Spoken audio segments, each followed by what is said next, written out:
Bray Wyatt is finally back. Fans were watching this pay-per-view expecting one thing: the return of the big guy. Well, I knew it's not gonna be Ryback, even though it seemed obvious that it's him, but as shocking as it is, he actually revealed he's not the White Rabbit. But I'm not the White Rabbit, guys. And that, no way! oh, he's just saying that to throw us off. I'm legitimately not the White Rabbit. No!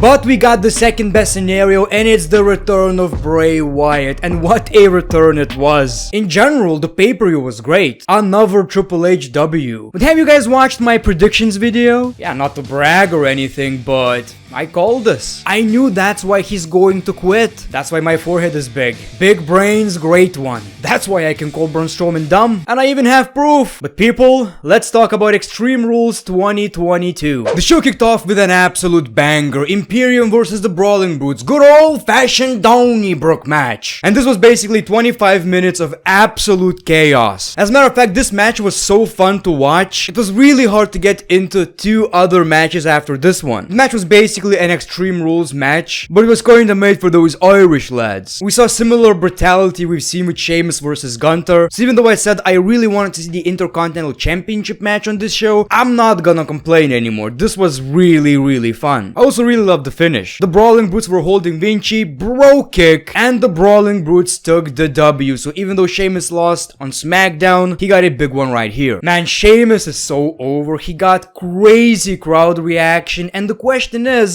should he win the Intercontinental Championship? I mean, sure, Gunther should hold the championship for way longer, but who's the guy who should dethrone Gunther? I feel like we kinda need this payoff, right? You gotta love the feud between The Miz and the Mascot. The Miz got annoyed and snapped. But then we see Dexter Lumis behind him, and it's the same story again. He puts The Miz to sleep. Again, I wanna know why he keeps attacking The Miz. I guess he just hated season 5 of Miz and Mrs. Man, my lisp is crazy today. A reminder, I got braces. Then it was time for the SmackDown Women's Championship match. Liv Morgan versus Ronda Rousey. I don't think the match was necessarily bad. I think it did the job, but it definitely didn't met my expectations. As a matter of fact, I've seen a lot of people saying this match was horrible. I personally didn't feel like that. I think it did the job, but let's be fair, it's really hard to follow a banger. I do have a few issues with the match, especially with the baseball bat hits and chair shots. You couldn't hurt a fly with that shit. I mean, that shit was a massage. I've never seen worse chair shots in my entire life. I gotta say the table spot was really good. Yeah, but it didn't have that special camera angle. You can say the match was full of disappointments. And the finish is definitely interesting. So Ronda Rousey puts Liv Morgan into a submission. Liv Morgan refused to tap out, but we see her smiling. What you smiling for? What you smiling for? You're about to tap out! So Liv Morgan passes out with a smile on her face, and Ronda Rousey is the new SmackDown Women's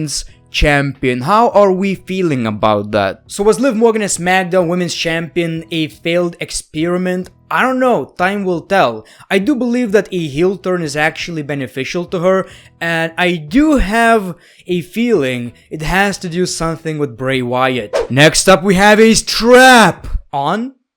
Maybe? Perhaps? Karrion?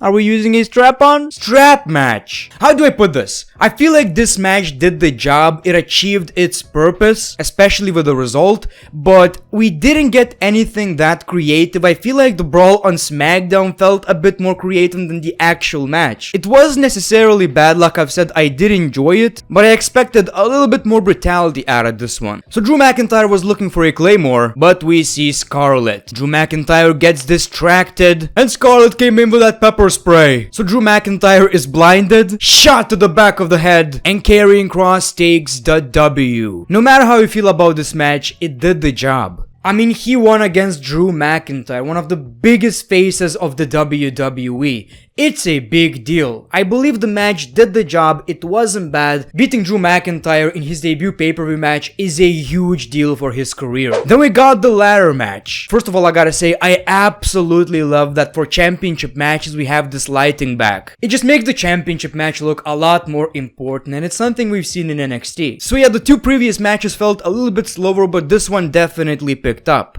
Just like I've said, if I see anything new in a ladder, table, or whatever match, I automatically like it, you know? It's really hard to get creative with these matches anymore, but we did get some cool ladder spots. Bianca Belair was about to win the match, but we see damage Citterle. So they attacked Bianca Belair, but then we got a crazy double key OD to both damaged Citterle members. The finish is questionable but cool at the same time. So Bayley grabbed a part of a ladder, but Bianca looked for a KOD. So instead of just releasing the ladder, she kept holding it, which I know realistically doesn't make any sense, but it's wrestling, and at the end of the day, the spot looked pretty cool. It did the job. So Bianca Belair retains the Raw Women's Championship. I honestly thought Bayley is going to win this match. I mean, they have so much momentum right now, you know, Damage Citterle are tag team champions.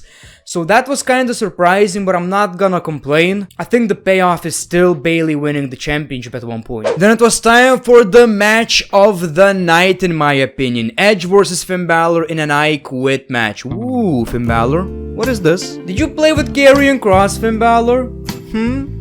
What are we doing right here? I think it's about to get wild. And I am ready for some TV14. So this match was great because I love these kind of matches. The match itself was great, but, you know, it told a story. I wouldn't necessarily say it was a conclusion of the rivalry because there's still much more to tell, but this feels even more personal now. So during this whole match, no matter what, Edge refused to say, I quit. Then we see the Judgment Day. Edge needs to chill with these spears, man. It's always so worrying. Then he was looking for his spear to Finn Bálor, but Rhea Ripley handcuffed Edge. Okay, shit's about to go down. So they beat the living crap out of Edge, but Edge refuses to say I quit. Thankfully we got Rey Mysterio, so he takes care of the Judgment Day, but got attacked by his own son. Then Dominic Mysterio continued with the attack. Like, that's the first time Dominic attacked his father, for like legit. And my man got booed out of the building. Then we see Beth Phoenix with a save, and that's when I knew that I predicted the shit out of this match, right? Again, people, not to brag or anything like that, you know, I'm a humble man. You know, yes, I'm smart. Very smart. Probably the smartest human being in the wrestling community. But I would never say that. I would never admit to it. Why would I? I'm just saying, you know, at this point, why would you even listen to Dave Meltzer? You get what I'm saying? So she takes care of the Judgment Day, unlocks the handcuffs, Edge spears Damian Priest, and got his revenge against Dominic Mysterio. He kicked him into cojones. People are saying, there's nothing worse than a heartbreak. Really?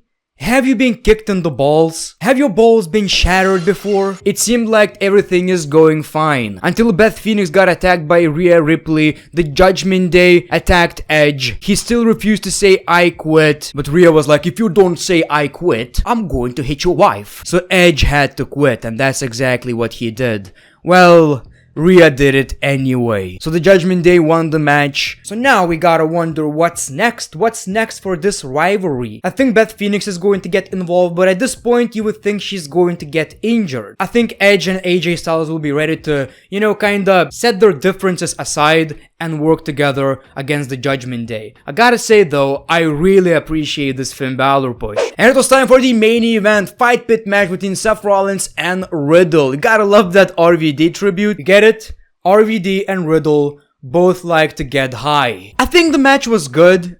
It did have a weird finish though. So basically, during the match, Daniel Cormier was acting tough. Like, you don't F with this guy. You push him, he's gonna push back. Yeah, it looks like he's chilling nowadays. Some beer, some pizza, you know? But he's still a badass. It took a bit for this match to pick up, I'll admit. Once they climbed the cage, I got it. This match is great, right? It's really hard to work for guys like Seth Rollins and Riddle when you don't even have ropes. Like, it's really hard, especially after a match like Edge versus Finn Bálor, right? But it definitely picked up. We saw a great pedigree, RKO. After the RKO, Seth Rollins fell to the ring. And that's when we got this crazy ass spot. I think some bones were broken. So then the match continues. We saw a few buckle bombs from Seth Rollins, but Riddle locks him in and Seth Rollins taps out, which seemed like a pretty questionable finish. It seemed like it wasn't planned and they just had to end the match. So hopefully Riddle or Seth Rollins are not injured. You know,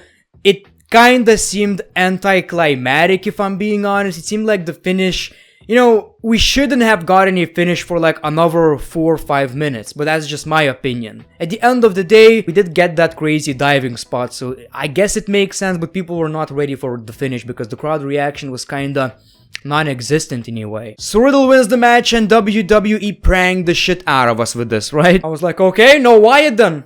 Alright, I'm ready to pack my shit and leave.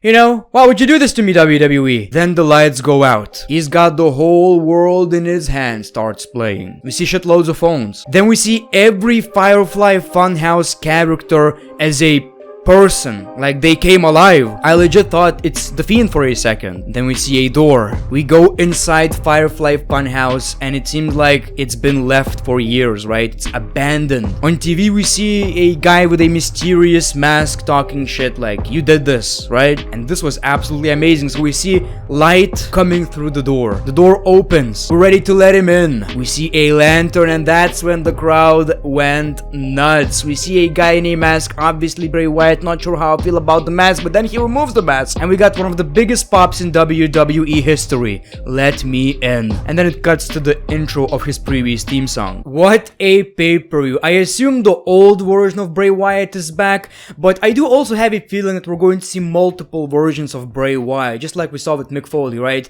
We're gonna see Bray Wyatt, The Fiend, maybe even more characters. And the question is, are these characters real people? Are they just mascots or something, or are they legit wrestlers? I do have a feeling it's guys like Dexter Lumis, possibly Liv Morgan or Alexa Bliss or even Nikki's ass. After watching the paper, I kept thinking, it's so easy to fix a character like The Fiend. You know, obviously he was kinda ruined, but it kinda fits his traumatic character. Now it seems like he's gone through some shit, but now he's going to get his redemption. I actually want to make a whole video on this, but yeah, Bray Wyatt is back, ladies and gentlemen. Cannot wait for Raw, SmackDown to see what's gonna happen, what kind of theme song he's going to get, what kind of rivalries, what's his plan. I'm really happy with this. You know, Triple H so far is doing an amazing job. And now it's going to be interesting to see what kind of storylines, what kind of matches, anything really we are going to get with Bray Wyatt without Vince McMahon. It seems like Triple H is a lot more open-minded. Sure, the paper had some highs and some lows, but I'm sure you can relate. When we got the last match, I was like, oh, is that the main event already? It just flew by. Before Triple H took over, it always felt like, okay, we have 3 or 4 matches left and I already feel tired. So that's a big difference. Thank you for watching this video. Let me know your thoughts in the comments below. The great one. Peace, love, and hugs. It's been a pleasure.